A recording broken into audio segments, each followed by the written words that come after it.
ফুকার জাসাতু কুল্লু আলা ওয়া হিয়াল কলব। আল্লাহ হাবিব সাল্লাল্লাহু আলাইহি ওয়াসাল্লাম বলেন, প্রত্যেকটা মানুষের দেহের মধ্যে একটা গোশতের টুকরা আছে, ওই গোশতের টুকরা যখন সবহাত অর্থাৎ সংশোধিত থাকে তখন তার পুরো শরীর পুরো বডিটা সংশোধিত হয়ে যায়।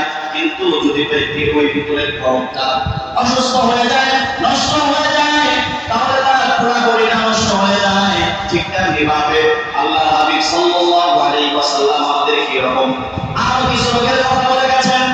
আমার দেহ কি রোগে আক্রান্ত হলে কারণ কিয়ামতের ময়দানে ওই দেহের মধ্যে যে কলবটা ছিল কিন্তু কি রোগে আক্রান্ত হওয়ার কারণে আল্লাহর কাছে নামে হবে না। মুফাসসিরিন একরাম এরকম বড় বড় ওলামা একরাম কিছু রোগের কথা বলেছেন। এর মধ্যে তারা কিছু বলেন, আমার অন্তরে যদি অহংকার থাকে, হিংসা থাকে, টাকাকড়ি থাকে, এরকম লোভ দেখানো আনন্দ যদি আমার মধ্যে থাকে, তাহলে আমার হৃদয়টা অসুস্থ হয়ে গেছে। আর যদি আপনি বলেন যে না আমার মধ্যে দোষগুলো নাই, তাহলে আপনি বুঝতে পারবেন যে হ্যাঁ আপনি একজন পরিপূর্ণ সুস্থ মানুষ, আপনার চিকিৎসা করার দরকার নাই। কিন্তু এমন কোন লোক নাই যে দেহের রোগে অসুস্থ না। আল্লাহ হাবিব সাল্লাল্লাহু আলাইহি ওয়াসাল্লাম মানুষ যদি অসুস্থ হয়ে গেলে তিনি তার সাময়িক চিকিৎসা করার জন্য বলতেন এটা হচ্ছে সুন্নাত। কিন্তু আমার আপনার ভিতরে যে কলবটা আছে, আমার আপনার ভিতরে যে কলবটা আছে, এইটার চিকিৎসা করা আপনার জন্য ফরজ।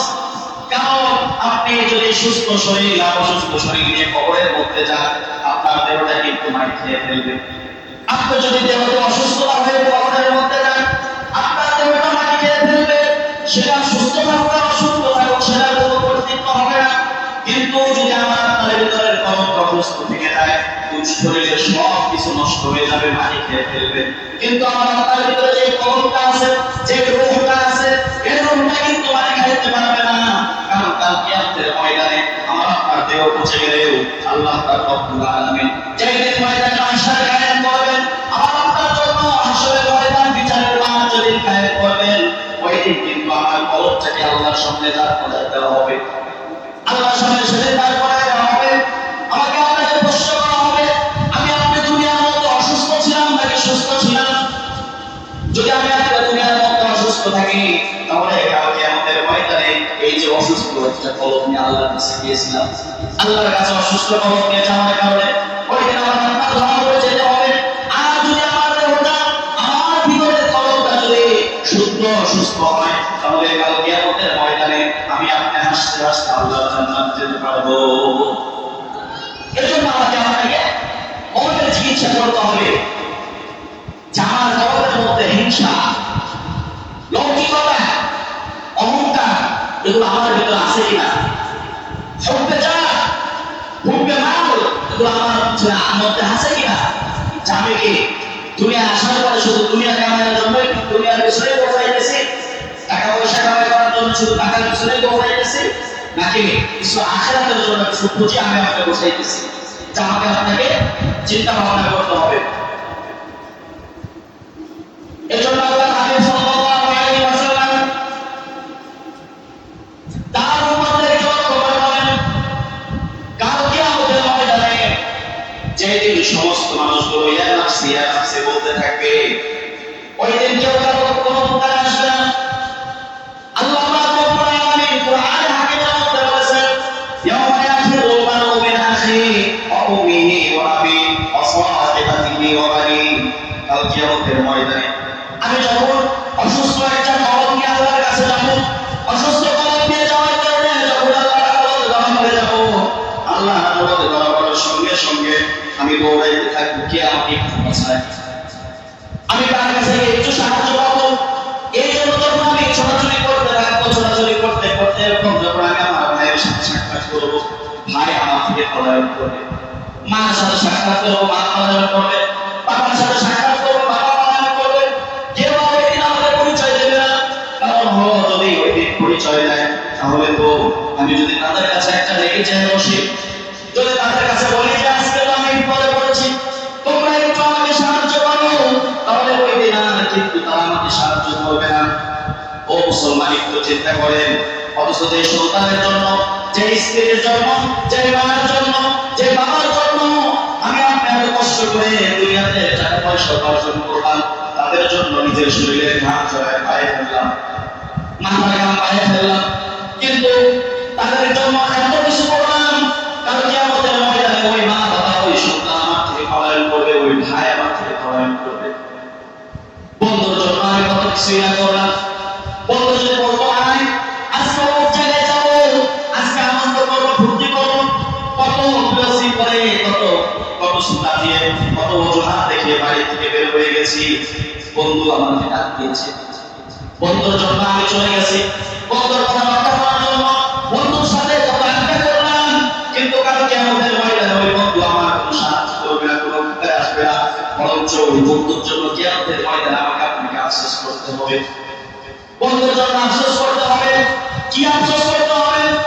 আল্লাহ পাক রব্বুল আলামিন যখন ওই বন্ধুর কারণে আমার আমলনামাটা খারাপ পাল্লায়, যখন নেকি ছাড়া পরির পাল্লাটা ভারী হয়ে যাবে, তখন ওদের আমি আফসোস করবো, ইয়া মারিয়াদা আলাইহিল মারতাকি ফুলান খলিলা, হায় আজকে আমার আফসোস, আমি যদি অমুক ব্যক্তির বন্ধু না বানাইতাম, ফুলানা খলিলা, অমুক ব্যক্তির যদি বন্ধু না বানাইতাম, তাহলে আজকে হয়তো আমার এরকম পরিস্থিতির শিকার হতে হতো না।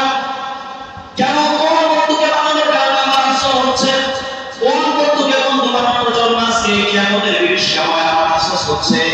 আল্লাহ পাক রব্বুল আলামিন সে কথা কোরআনের মধ্যে বলেছে, কখন কোন বন্ধুর কারণে আফসোস করতে হবে, যে লাকাদ আযাল্লানি আনিল যিকরি বা'দাল জানি, আমি তো আল্লাহর জিকির, আমি তো আল্লাহর দ্বীন পেয়ে গিয়েছিলাম, আমি আরেক অগ্রসর হয়ে আমি দ্বীনের শহীদ শিখাইতাম, কিন্তু না না, বন্ধু আমাকে ডাক দিয়েছে। আমি যখন মাদ্রাসায় আসতেছিলাম, বন্ধু আমাকে বলছে, ও বন্ধু তুমি মাদ্রাসায় যাচ্ছ, তোমাকে তো দেওয়ালের মধ্যে আটকিয়ে দেওয়া হবে, তোমাকে বের হওয়ার সুযোগ দেওয়া হবে না, তোমার কিন্তু অনেক কষ্ট হবে। আর দেখো আমরা মাঝে আলোচনা করতেছি, এই যে বন্ধু আমাকে বিভিন্ন চল কৌশলে তার বলে নিয়েছিল, আমি আপনাকে পাওয়ার কাছে গিয়েছিলাম, কিন্তু বন্ধুর প্রলোভনে পড়ে আমি আবার ফিরে গেলাম। এই জন্য ওই বন্ধুর জন্য কিয়ামতের ময়দানে আমাকে আফসোস করতে হবে।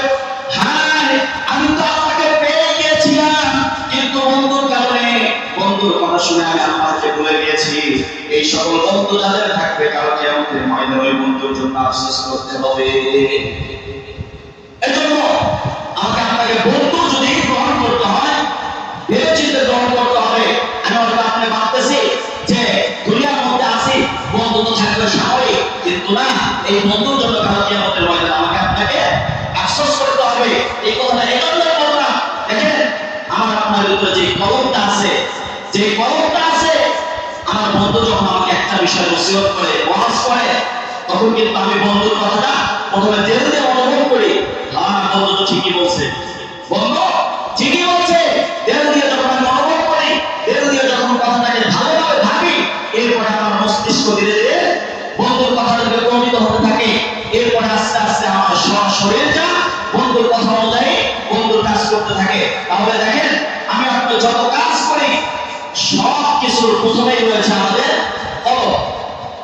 এই জন্য যদি আমার আপনার কলবটা শুদ্ধ হয়ে যায়, কলবটা যদি আত্মশুদ্ধি হয়ে যায়, তাহলে আর আশা করা যায় কোনো বিভ্রান্তি আমাদেরকে বিভ্রান্ত করতে পারবে না। এই জন্য মুসলমান, কাল কিয়ামতের ময়দানে আল্লাহ পাক রব্বুল আলামিন যদি মানুষদেরকে হিসাবে কাট করে দাঁড় করাবে, একটার পরে একটা হিসাব নেবে, এরকম মানুষগুলো যখন হিসাব দিতে থাকবে, একের পর এক যখন সবার সিরিয়াল চলে যাবে, একজন ব্যক্তি আসবে, ওই ব্যক্তিটা আল্লাহ পাক রব্বুল আলামিন ব্যক্তিটাকে ক্ষমা করবেন, ব্যক্তি অবাক হয়ে যাবে, কি ব্যাপার, আল্লাহ আমাকে ক্ষমা করলেন কেন? আল্লাহ আমাকে কেন ক্ষমা করলেন? এটা আল্লাহ পাক রব্বুল আলামিন ওই ব্যক্তিকে বলবেন, বান্দা শোনো, আমি আল্লাহ তাআলা তোমাকে ক্ষমা করেছি একটাই কারণে, সেটা হচ্ছে তুমি দুনিয়ার মধ্যে ভালো বন্ধু আলেম আমাদেরকে মহব্বত করেছিলা, আজকে তুমি আলেমদেরকে মহব্বত করার কারণে, দুনিয়ার মধ্যে ভালো বন্ধুর সাথে চলার কারণে তোমার ওই মহব্বতটা উজ্জ্বল বন্ধু এখন আলোকিত হয়ে গেছে, যে বন্ধুর মহব্বত আলেম আমাদের মহব্বত তোমাকে একটা পর্যায়ে, তুমি যখন গুনাহের ধার প্রান্তে গিয়েছিলে, কিন্তু একজন সৎ বন্ধু, একজন সৎ মানুষের সাথে চলার কারণে তুমি তোমার ওই গুনাহের প্রস্তাবটাকে প্রত্যাখ্যান করে তুমি যখন আমি আল্লাহর দিকে অগ্রসর হয়েছো, তখন আমি আল্লাহ রহমান, আমি আল্লাহ